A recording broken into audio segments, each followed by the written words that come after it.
नाव सांगा, गावाचं नाव सांगा आणि तुम्ही होळीमध्ये जे नैसर्गिक कलर बनवतात या संदर्भात सांगा. माझं नाव मोनिका पांडुरंग शर्मा, गाव खोडेपुरी, तालुका जिल्हा जालना.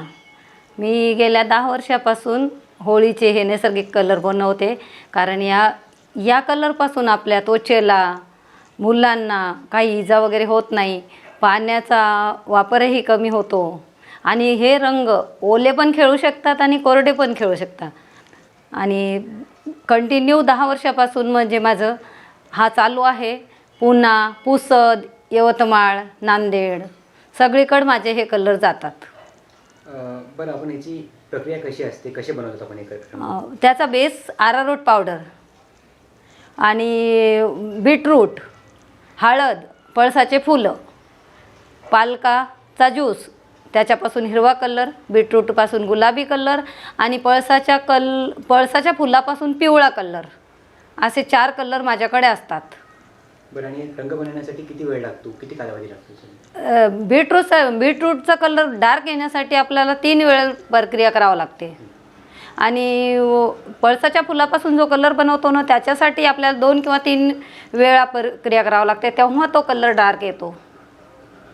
हिरवा रंग कसा बनवता तुम्ही? हिरवा रंग पालकाच्या पानापासून आणि निंब, आपले कडुनिंब आहे की नाही, त्याच्यापासून सुद्धा हिरवा रंग, हे दोन्ही मिक्स करून हिरवा रंग बनतोय माझा.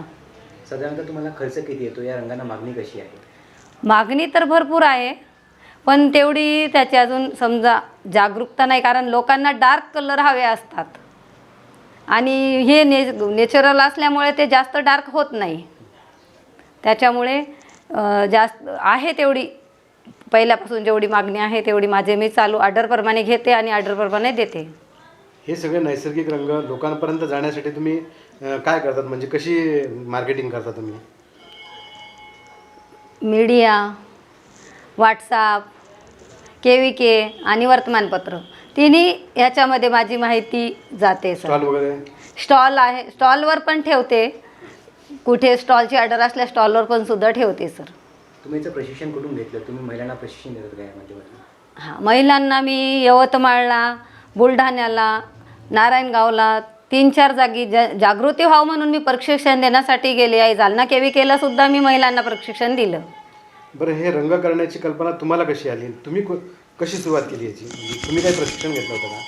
नाही सर, कारण आम्ही लहानपणी जेव्हा लहान असायचो तेव्हा आम्हाला माहेरी विदर्भाचं असल्यामुळे, पळस फूल, डोंगर रान असल्यामुळे, पळसाची झाडं खूप असल्यामुळे तेव्हापासून आवड होती.